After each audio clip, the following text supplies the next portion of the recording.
Welcome back, everyone, to Blockcast podcast. Today we have an amazing guest, Joseph El Am, General Manager of PRYPCO. Today we had a masterclass what it means to do tokenization of real-world assets in Dubai, in UAE. What does it mean to tokenize first real estates in Dubai and successfully sell them and distribute them? You will enjoy the show. Today, my name is Anton Golub.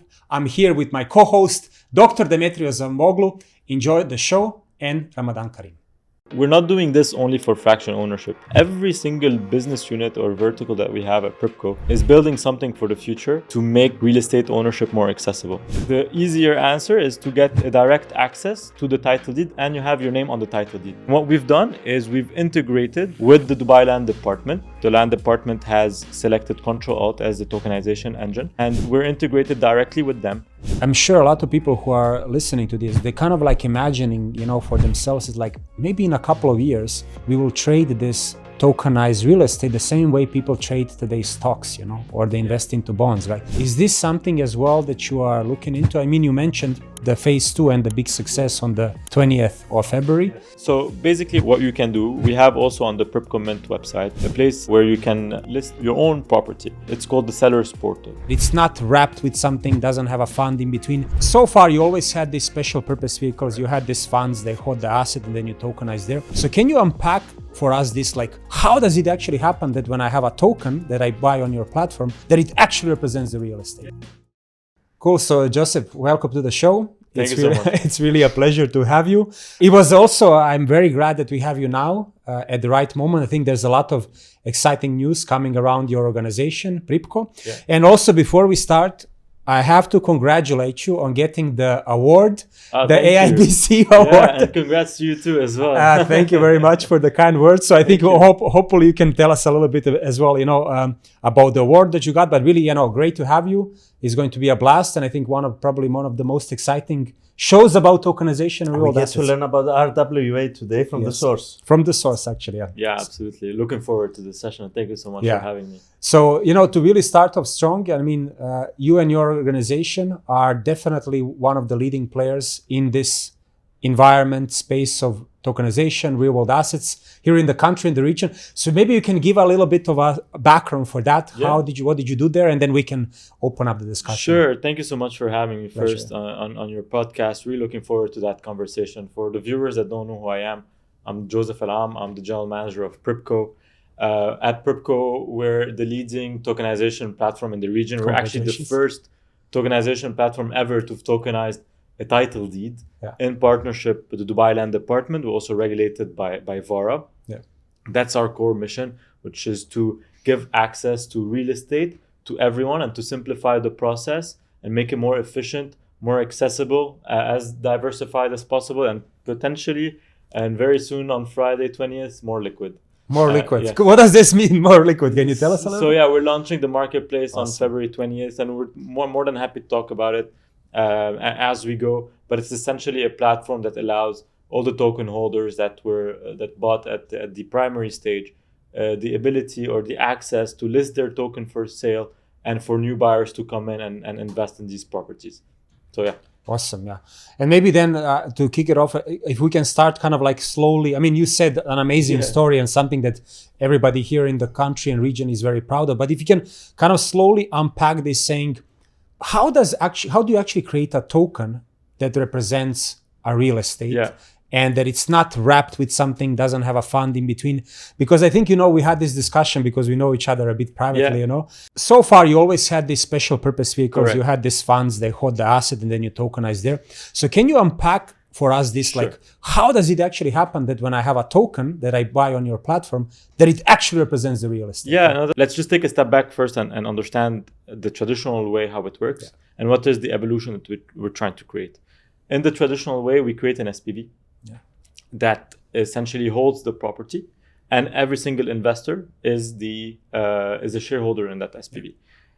Now, that there is a lot of work that needs to be done to set this up, operation complexities, as well as timelines to create the SPV, as well as transferring it. So the first thing that comes to mind is how can you make that entire process much simpler, much smoother. Another thing is we need to talk about ownership. The property which we're listing is owned by the SPV, not the individual investors, right? So how can we also simplify that process? Yeah. And the third point is liquidity, or how do you exit, right? Because there is a middle ground in the middle, which means that we need to do a lot of operational administrative work to change the SPV structure. So which means that which allows us to do the exit windows twice a year, every 6 months. Yes. So these are the three key problematic points that we will need to find a solution for and evolve. So number one, how do you solve for ownership? The easier answer is to get a direct access to the title deed, and you have your name on the title deed. Yes. And what we've done is we've integrated with the Dubai Land Department. The Land Department has selected Control Alt as the tokenization engine, and we're integrated directly with them. And what they do is for every single property, every single title deed, they tokenize the title deed itself, and will then distribute the tokens depending on the ownership of the investors that they invest in the property. In parallel, what we do is we also mint an ARVA token that is regulated by VARA. And this ARVA token, which is an asset reference based token, gives all the ancillary rights of that title deed token, such as the yield that you're generating, the management of the property, the terms and conditions of the platform, and then eventually could have different types of services on it. Like we're thinking long term right now. If we potentially want to have leverage, to have a loan or a collateral on this token, that will be in the ARVA. Yes. If we want to add any type of stable coin, for example, movement, that will be in the ARVA. So that's why we're building that. First of all, to kind of align on the regulations that are set by VARA, but also for the future of this project. I hope I was able to kind of answer in a nutshell. I have what we're doing. a couple of questions on this. Okay, let's start from the beginning. Like the SPV, where is the SPV registered traditionally? Yeah. You can select one of the free zones. Does it have to be mainland? Yeah. What was the traditional route for that? So in the context of PRYPCO block, specifically the company that we have, we're regulated by the DFSA, and the SPVs are registered in the GIFC. DFC. But some people might choose to have an SPV somewhere else. So this is also allowed by law. The other question I have is that if someone controls the 51%, so this person is allowed to sell the property without consent of the remaining token holders? No one can own more than 51%. Actually, there are some set limits to how much you're able to own. And in the context of tokenization, it's 20% of the property value. So you cannot own more than that. That is for the purpose of democratizing it as much as possible to investors. And so that everyone also has a say in what happens to the property. In few cases, like if you want to sell it or there's a material damage to the property. And what is the process of selling an asset in this situation? If you have many token holders, like you have one that has 15%, one 20%, one 2%, how do they decide that they can sell the asset? Yeah, so we're launching the marketplace very soon on February 20th. And in that specific context, the token holders are allowed to sell their own share to someone else. So I have 1,000 token, for example, worth, 5,000 dirhams, just to give a random number. I list that 1,000 tokens, and then you can come and then say, okay, I want to buy 200 tokens out of you. And that transaction takes place. Now, in the context of selling the entire property, then it depends on a few key metrics. There's an investment term for each property of 5 years. Real estate investment is for the long run. It's not something that should be considered for tomorrow, or you're flipping it immediately, or and plus the valuation of properties don't fluctuate like other types of asset class, like crypto or stocks, right? So it's more stable. So that's why we advise our investors to keep holding their investment for the long run. So after 5 years, we will go and do a vote to the investors and say, hey, now it's been 5 years. Do you want us to sell the property? And 50% plus one say yes. So out of the voters, we then sell the property. If no, we keep it for another year. Now the vote happens on the application itself. You say yes or no. We obviously give you all the information necessary to make an informed decision. However, if you own 10% and I own 5%, you have 10% of the voting rights. I have 5% of the voting rights. So it's proportional to your percentage of ownership. Makes sense. Awesome. Democratization of the of real access to real estate, actually. Exactly. And Joseph, first just say it's an amazing story and a success, and really glad you described the details how it actually works. And maybe to ask you, you did really pioneering work with the Dubai Land Department, with our kind regulator here in Dubai, VARA. How were those initial discussions, about your tokenization, vision for the tokenization of real estate? How did you navigate this? How long did it take? Can you tell a little bit? I'm sure the audience is, wondering, how did you as a leader, of the organization had to manage the discussion, and how did you then find the solution that you then implemented? I need to give credit to our founder and CEO, Emirates obviously, for having the vision to launch such initiative.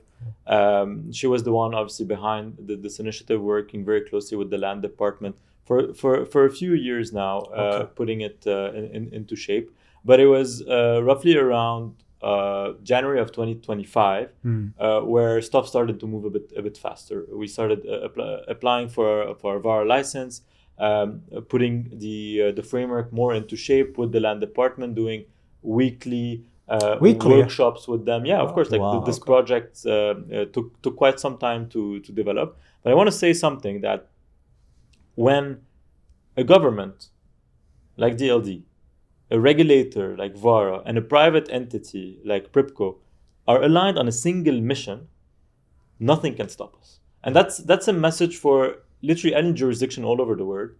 And why Dubai always sets its example as the leader of innovation, not only in the region but worldwide, is because when you have a mission and when you have a vision, like exactly what you want to do, nothing is going to stop you, right? And we were all aligned. We said, okay, 25 May 2025, this is going to be the launch date for the tokenization project. Whatever needs to be done, and we need to take it live and make it a success. And alhamdulillah, that took place, and so far it's an amazing success. Congratulations. Awesome. Thank you. And maybe just to ask one question, and then I pass it to you. So for all of our audience who are listening to this, I'm sure they're very excited, but can you explain a little bit, like, how is this journey if somebody wants to come on your platform? I mean, I'm a proud member. I'm on board on your platform. But can you explain to the audience, like, how does it actually in practice work? Also, maybe very important, like, who can onboard on your platform and how can they access this and what's on the platform at the moment? So it's an application called PRYPCO Mint. Feel free to download it on App Store and Google Play. And essentially, it's an onboarding process like all fintech applications. Like at a bank, for instance, right? Exactly. You go through the onboarding process, you put your name, your email address, a couple of information about yourself, and then we'll conduct a KYC on you. So that's a very essential step. No one can invest unless they're fully KYC'd and onboarded, which means that we're collecting your Emirates ID, your proof of address, and a selfie to prove the liveness. Is it only for locals or it? Yes, for phase 1 of the project is only for UAE residents. Holder of an Emirates ID. And then hopefully in the next phases, we'll open up for international investors. That's a work that the land department is actively working on as well. So you onboard on the platform, you go through the KYC. We have an integration with the land department as well to check your eligibility to invest. Because if you have, for example, a case order against you, or someone specifically is not able to invest for whatever reason, we're able to know that as well. And then once everything is checked and you have all your profile is complete, then you're eligible to start investing. And then so people then send their funds from a bank or from a stable coin or from how does it work? Like, so at the moment, we only use fiat. So when you complete your onboarding, you're going to have a list of properties that are available for you to invest. You can invest in these properties either using a bank transfer, so transfer funds to our client money account, or you use a debit card or a credit card. So far, no stable coins, no cryptocurrencies are accepted on the platform. We're only using fiat. We never know what's going to happen in the future, but the current state of the process and the project is with fiat. Awesome. Yeah. So my question will be, are you using Ethereum blockchain? What kind of blockchains are you using in this tokenization? And what was the decision process to use who? Because as I understand, you guys came in a room, you sat down, you decided this is the project, this is the mission, this is the vision. But when it went down to finding the right tools, how did you go about this? Yeah, that's an interesting question. So at the current stage, we're using XRP, so Ripple, as a blockchain. A lot of decisions or a lot of thought process went into the selection criteria. And the main reason for selecting Ripple is cost efficiency, because that's one of them, right? So at the end of the day, you're running an investment platform. Every cost counts. Ripple is cost efficient from that point of view. Scalability is another point that was considered as well. And it's a network that's been used by a lot of institutions, and it's the volume of the chain is quite strong, and it's a robust platform that is quite reputable. So these are the main reasons why we've selected Ripple. Now, if we want to think about the long run, the ideal scenario is to be chain agnostic, right? Yes. Which means that any type of chain should be accepted on the platform, but we need to remember that we're building for the future right now, and it's a step-by-step process. Okay. And maybe just you can share for the first, fascinating, I think we really now mentally can even imagine like how this platform looks like, who are the stakeholders. And in terms of the offering that you have at the moment, can you tell us a little bit like how it looks like, what kind of flats you have? Because I remember, I think I have also told you that once privately, when you had your second real estate on the platform, it was Damac Privé Maison or something like that. It was the first one. Oh, it was the first one. And then I looked across the window from my flat, and then I looked at it Yeah. and I said, I can even kind of reflect, I can kind of understand what it is. I could literally see the building. Yeah. Can you tell us a little bit like what is the offering that you have at the moment? Sure. And also what's coming in the future? Yeah. So basically, we go after ready residential property. Ready residential. Yeah. So that's part of the, let's say, the criteria of the pilot project. To start with ready residential. The reason behind that, because as a framework, it's robust, it's structured, it's well regulated, and you can already start receiving an income for the investors immediately, because the property is tenanted, and then you can start receiving that income. Now, all the 10 properties which we had on the platform were all sourced from the market, which means we go on Bayut. Okay. We check what are the properties, and then we say, okay, we have all our analysis tool internally to determine whether this property is fit for investment purposes. We have obviously our calculators and algorithm to determine the ROIs and what is the potential of that property on the long run. But they are literally sourced from the market. Okay. It's not like I go to a developer and tell them, hey, give me your inventory. It's not how, even the Damac property in particular was from the market. And the platform is designed to be as diversified as possible, which means that any type of ready residential property should be there. Any type of developer should be there. Any type of region should also be there, right? Because if you're too focused on one developer or too focused on one region, then you're putting all your eggs technically in the same basket. Also, you have conflict of interest, which is another thing. Of course, right? But at the end of the day, what we're trying to build is a platform that is accessible to literally everyone. Sure. I mean, using the regulator and following the rules, these make perfect sense for such a business. Exactly. And can you tell us a little bit, how was that journey? You go and you meet one of those Dubai real estate agents. You tell them we want to purchase a flat and tokenize it. How did they look at you? Also, maybe what is the reception within the real estate industry when you approach them with an idea of the tokenization? Do they understand it? Do you need to educate? I mean, it's very normal to educate on a new process, and obviously I don't blame anyone for asking the right questions. It's very important to understand, because at the end of the day, that real estate agent has, one, their reputation on the line, and two, they're advising a customer and a client on the best practices. So it's very important to ask the right questions, and we have the right answers, and that's what's important, right? This entire framework is led by the Dubai Land Department, who regulates real estate.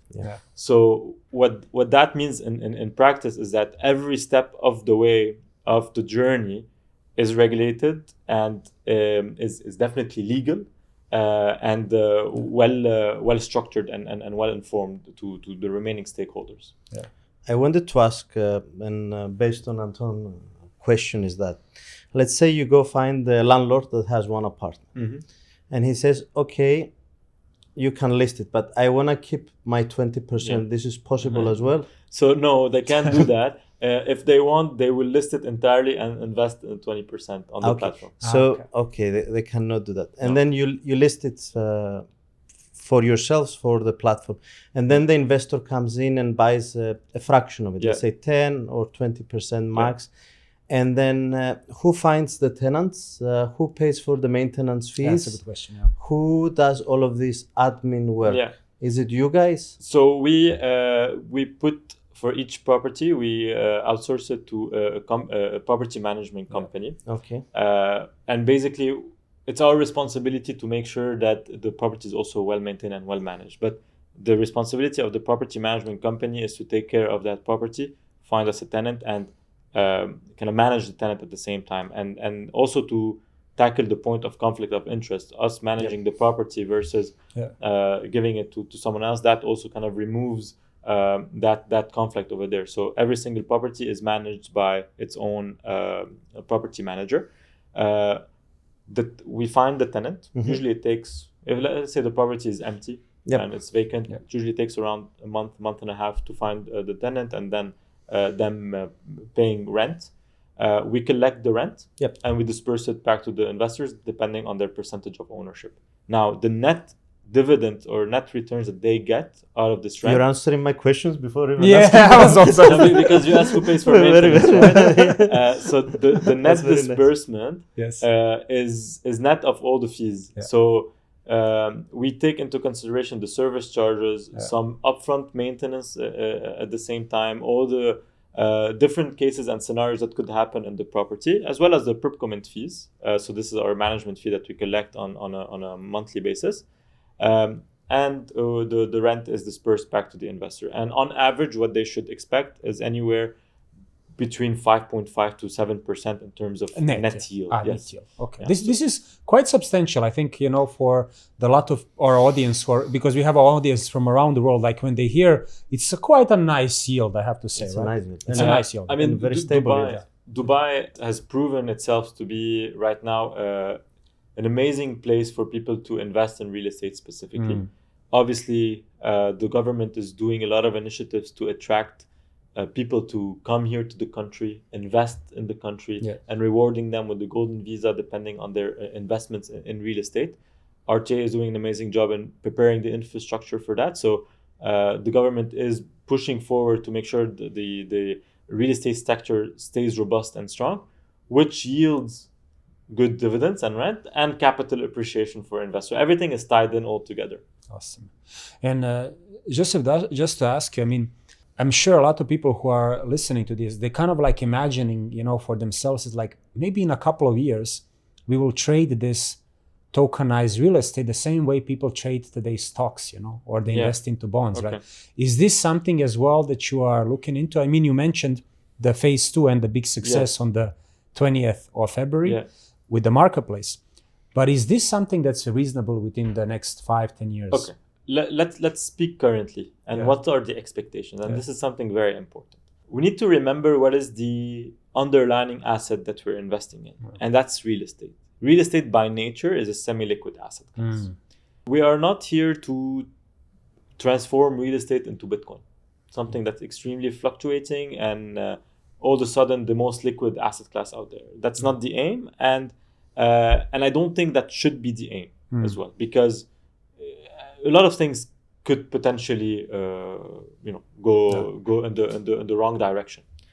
So what we're trying to do right now with the marketplace is enabling access to liquidity. So in the traditional way, you want to sell your property, you list it on any of these platforms, and you wait, right? Correct. It might take a lot of time for someone to buy and sell.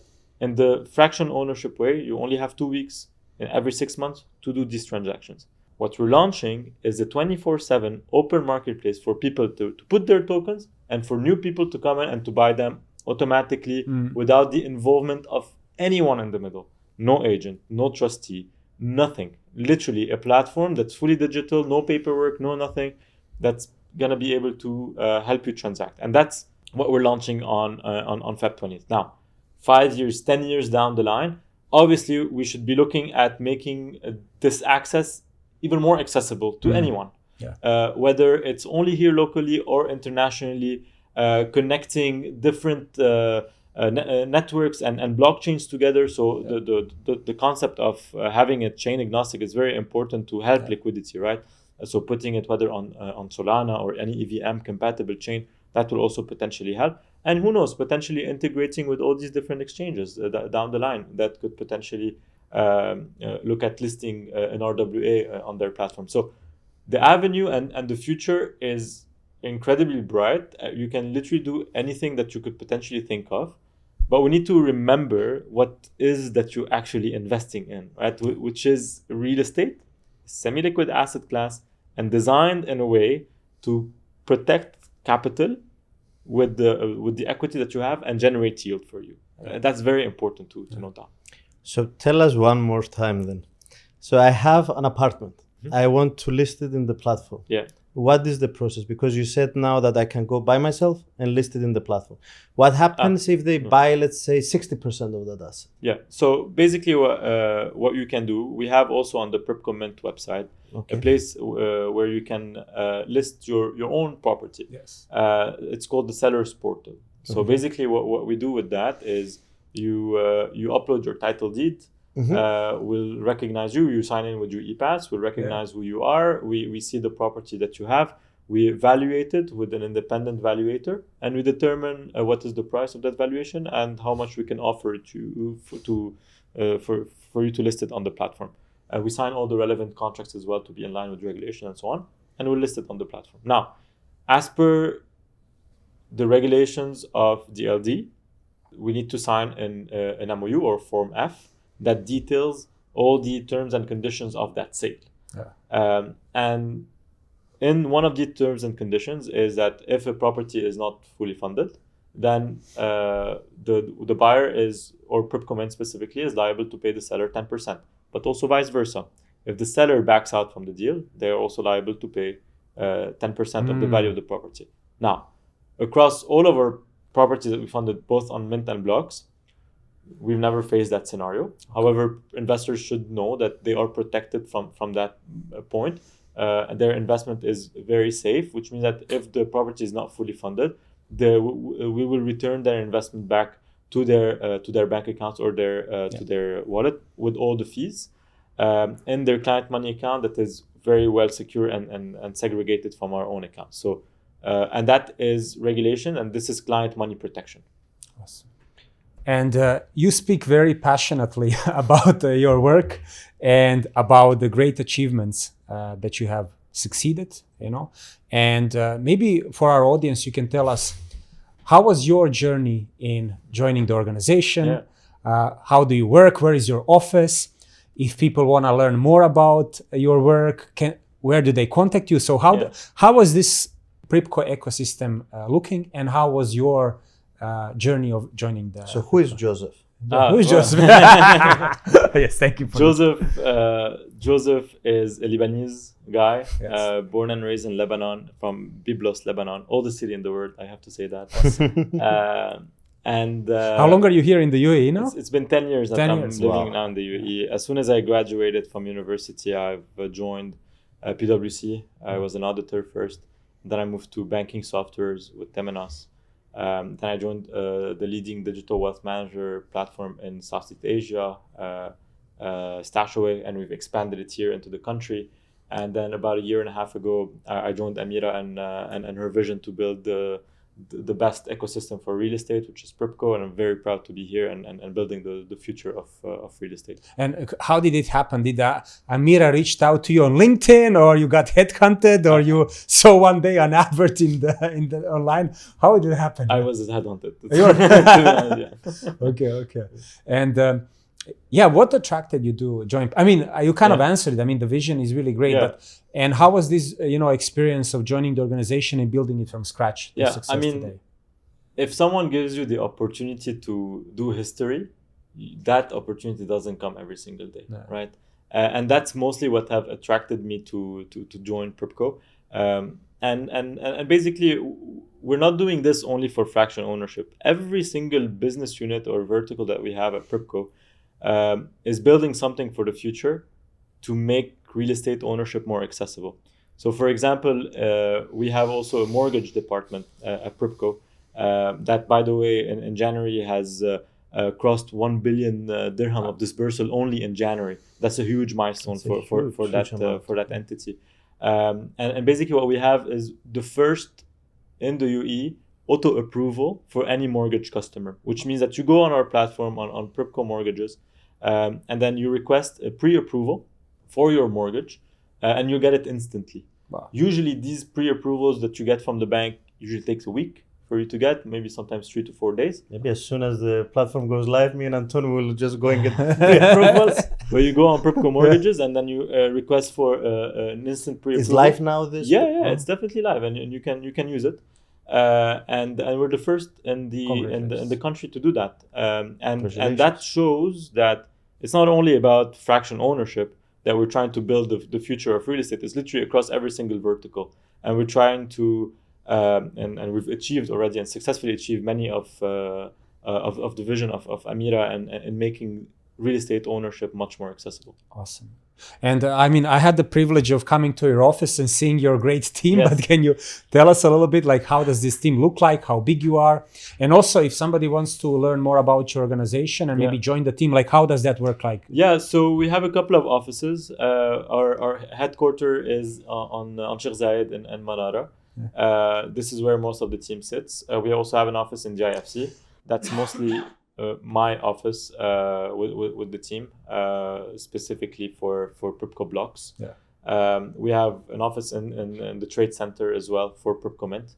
And we have an office as well in Damak Hills Mall, which most of the real estate team also sits over there. So we're across 4 offices. We're growing a lot in the region and in the UAE. We now have over, I think, around 190 or 200 employees across the organization, across all the verticals. And you can reach out to us on all the social media accounts that you can think of. We're present over there, as well as obviously we have our number, so 800 PRYPCO. You can give us a call. We have a chat bot also on all of our websites. You can chat with our agents. And please feel free to connect with me on LinkedIn, on my personal LinkedIn, and it's Joseph Al-Am. Joseph, and then my last name is EL space AM. Happy to connect with anyone that has any questions. Of course. Awesome. Thanks. And the company decided to start on real estate. I mean, RWAs are bigger than real estate. What else are you going to do apart from real estate? So our bread and butter is real estate. It's not only PRYPCO's bread and butter, it's Amira's entire universe. That's her also expertise. And it's very important for us to keep focusing on that. Yes, we're entering RWA tokenization. Ready residential is one, but we can look at different types of asset classes within real estate. And this is our primary focus at the moment. Yes, there might be future opportunities where we can look at different asset classes, but our target and our main focus right now is real estate. Okay. And maybe you can also explain a little bit or give your thoughts to the audience, because here in the UAE, we have different emirates. So Dubai is different than Abu Dhabi, is different than Ras Al Khaimah, Sharjah. Can you tell us a little bit like your vision? When will other emirates also as well offer some products? How do you see this development? Collaboration, competition, however you want to call it, because Dubai is a bit ahead, if I can kind of notice. So every Emirates is unique in its own way. Dubai is definitely leading the way from innovation and being digitally also enabled and have access to that. We're in a partnership with the Dubai Land Department, so we're building for Dubai's future. However, obviously, all the other Emirates are working towards a very similar path. I know that Abu Dhabi is also looking very closely on that subject, and there is a pilot and a framework that is getting ready over there. Not too sure about the other Emirates in particular, but I'm pretty sure that they have their own initiative and roadmap that they will follow. And again, we're very open to participate and help any other, whether Emirates or any jurisdiction all over the world, to take the next step of digitizing real estate and making it more accessible. Okay. And maybe just to ask very briefly, have you been contacted by countries and jurisdictions, outside for your expertise, for your insights? How does this look like? Yeah, we've been contacted by quite a few actually, and we signed a memorandum of understanding with the Ministry of Georgia. This was just recently. Congratulations! That was recently as well. Thank you so much. And Georgia in particular is also very forward-looking in terms of regulations, but also readiness when it comes to tokenization and digital asset acceptance. The National Bank of Georgia already have regulations around virtual asset service providers, so VASPs, and a lot of the brokers are going in there right now, which is great to see. And yeah, we're very looking forward to help them build their future and digitize that ecosystem as well. And you said about Abu Dhabi. And Abu Dhabi of course is growing, is digitizing as well. Will you think that the next step for you guys will be Abu Dhabi or to go abroad? I think before answering this question, you need to, as a regulated entity, as a fintech, the first thing that you should look at, whether it's real estate tokenization or not, like any type of thing, is regulations, right? Because you want to expand it, but there's no regulation, then what are you going to do in this region, right? So the first thing that any company should look at is regulations. If there is a framework that is already ready and robust enough, then it is an opportunity for a country or for that company to enter that country. Now, for whether it's Abu Dhabi or different types of countries all over the world, that's the first thing I would look at. And everyone has their own different timelines and agenda and initiative that they're working on. And again, we're happy to align on these initiatives with them, but it's all about being ready and being accessible from a regulation perspective. Okay, awesome. Maybe I'll ask a bit of a personal question. So you are a leader of a prestigious organization, a pioneering organization. For all the young people who are watching the podcast and they're looking at you and say, I want to be like Joseph one day as well. What would you recommend to young people today? And especially I ask you, like, what kind of skill set they need to acquire, what kind of knowledge they need to acquire. And I ask you this question, especially within the context of AI, that is really reshaping our industry, our world, how people conduct work. What would you recommend to all these young people who are inspired today by you, by your organization? What would you advise them to do to become one day like you? Yeah, I mean, thank you. I'm also quite young. I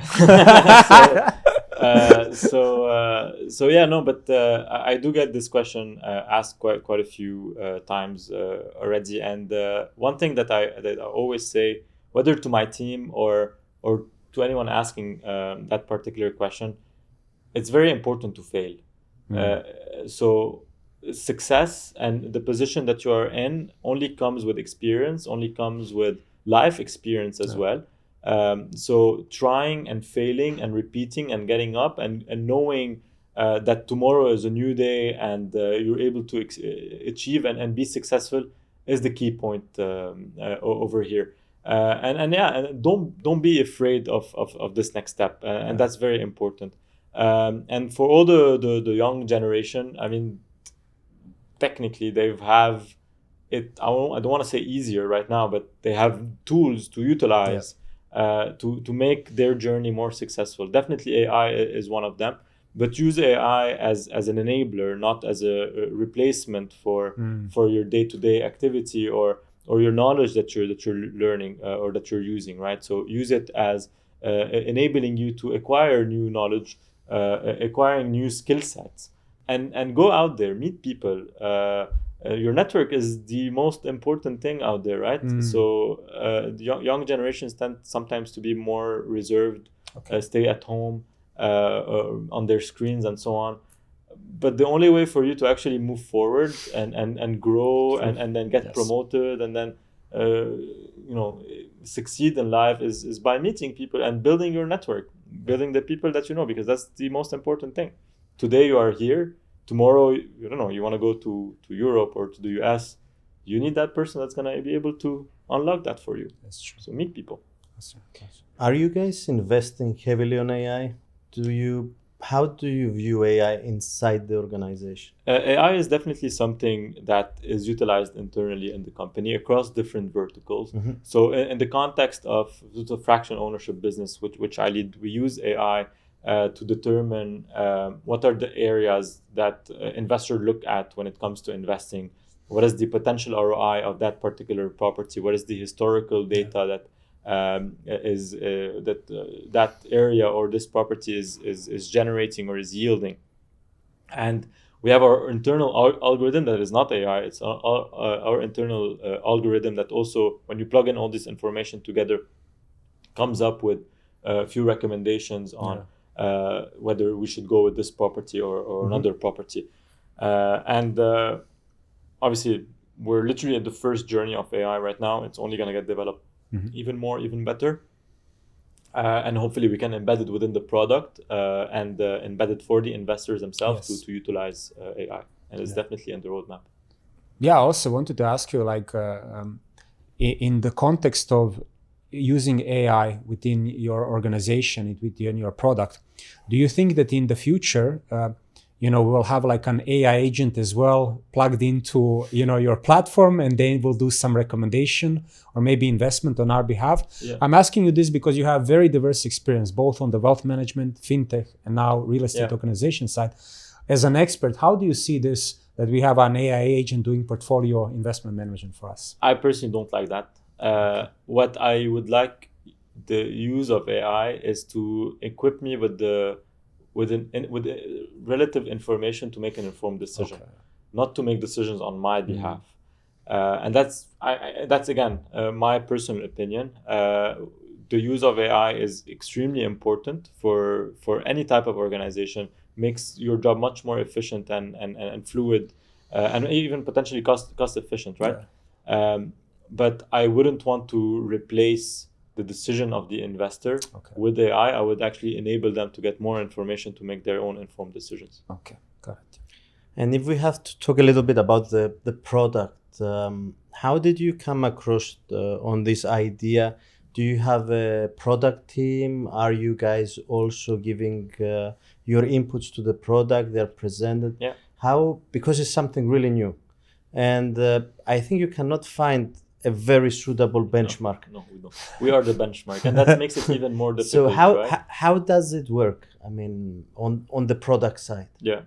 So you need to remember something, that real estate is both on-chain and off-chain in this particular case. So there's a lot of work that is done outside of the context of blockchain and Web3 and tokenization. And real estate as a whole is the oldest asset class also in the world, right? Yeah. So we already have a lot of knowledge on that particular concept. Now, when it comes to tokenization and Web3, we have internal experts as well as part of the team, guiding us and letting us know what is the best practices of the market with regards to Web3 specifically, and what chain we should be using, and what kind of mechanism that we should be putting in place. And we kind of merge that between the knowledge of Web3 with the traditional, and we deliver a product. And as a company, as a team, we're very homogeneous in a sense of very aligned on what are the next goals, what is the next milestone that we need to achieve, from a product perspective, from a tech perspective, even from operational perspective as well. Yeah. I mean, these are the people eventually that are doing the grunt work, right? So finding the properties, finding the investors to be on the platform. This is all off-chain, right? So and we're working very close together to achieve this goal. Awesome. Yes, I remember. I mean, when you're building something new that a benchmark doesn't exist, is very, very difficult. Yeah. Because you need to go and find different sectors, and you need to get the best things, avoid the worst things, and then somehow combine them and set up. Exactly. A we become the benchmark for everyone else, and we are right now. We've seen a lot of companies that have went out there and start applying for the very similar product that we're building on. And that's something to be extremely proud of, right? So being a pioneer of that industry and seeing peers joining this initiative only proves that the business model that we're building works. So that's just a tap on the back. Awesome. Demetrios, I think we covered so many topics today. Yeah. I think we had a masterclass in tokenization, but from all of the different angles. Yeah. I think it was really a pleasure and I learned a lot.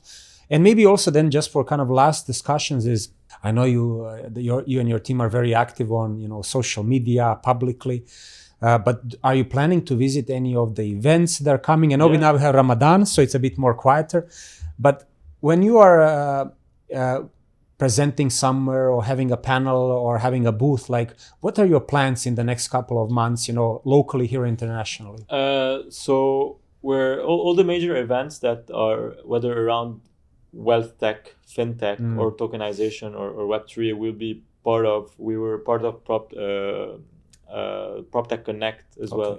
Yeah. Recently, there's token coming up in the. You will be present there. You will be there as well. The fintech summit as well. Will also gonna be there. So we were also as part of Abu Dhabi Finance Week. Yeah. So also present over there. So any type of major event which can position obviously PRYPCO as a key opinion leader in that industry, and where we can maximize our reach and presence, and also learn from everyone else in the organization or the network or industry. We're gonna be there. So you can expect us on the scene. And do you plan also to do some like side events, let's say to token or a private event? I'm fishing for information and invitation, hopefully, but how are your plans? So we have a webinar scheduled for tomorrow. So I'm not sure when is this gonna be aired for, but on the 19th we have a webinar scheduled.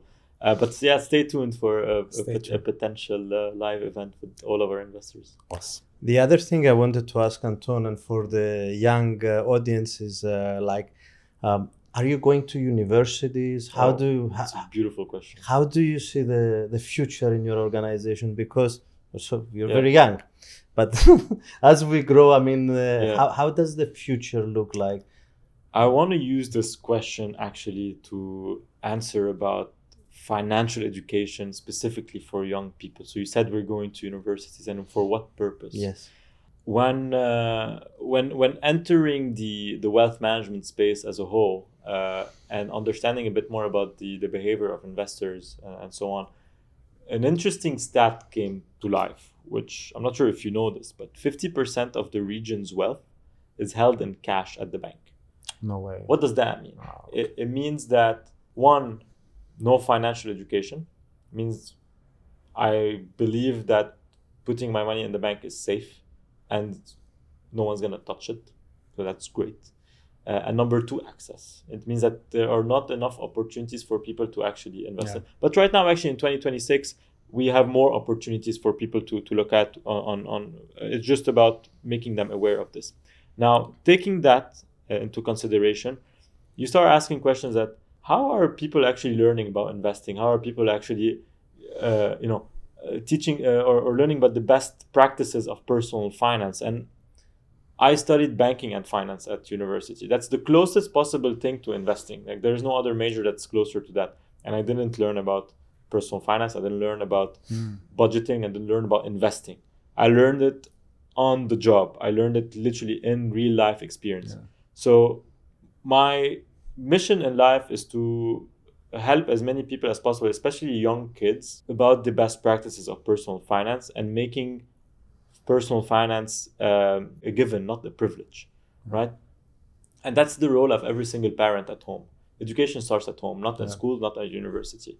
It's very important for parents to teach their kids about the importance of investing and the importance of saving and budgeting, and how do you use a credit card, how do you get a loan. And these are all stuff that people are gonna, like young adults are gonna face on their own, and it's important for them to notice that. So what we do at PRYPCO, and that's actually quite interesting, is we go to companies, we go to universities, and we do something called the Financial Wellness Program that is part of our CSR initiative. So basically, to answer your question, we go and we teach them about the best practices of personal finance, how to create a budget, how to start investing, whether it's best for you, for example, to buy or rent a property in a particular scenario or case, or so all the topics that you can think of from a personal finance perspective that you never actually apply because you're not used to and you don't have the answer for.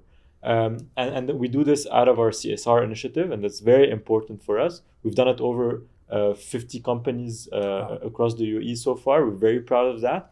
And then hopefully very soon, right now, we're entering a partnership with one of the largest schools in the UAE, and we can potentially look into something. And you're planning also to hire some of these good students in your organization? Yeah, I mean, we have internship programs. People are open to apply to these programs. In my specific team, we hired an intern and we graduated them to a full-time employee. And that's what's cool about PRYPCO. And it's not only within my team, it's across the organization. Okay. I'm sure that the few people who are leading some companies here in the country or schools will be reaching out to you very soon and inviting PRYPCO to learn more about personal finances. Absolutely. Joseph, I think it was really awesome. You are great. First of all, I think you are very comfortable in this role of speaking and sharing the vision of your organization and your vision as well. It was a blast, and I think I've learned so much. Even though I always thought I know so much about tokenization, I very closely follow, obviously, you and your team and what you're working on. But I feel today I got an extra, maybe some of that flavor from education that you're doing, we got today as well, Demetrios. I think it was amazing. He definitely shed a lot of lights. I mean, what is happening to his firm and what the future looks like. And I think he answered also a lot of questions. Thanks. And thank you for coming to our show. Yes. I appreciate it. Thanks for having me. Thanks a lot, Joseph. And hopefully then we'll reconnect soon. Looking forward. Thank you. And thanks everyone for joining. I hope you had a blast. This was an amazing episode. Ramadan Kareem, and enjoy the show.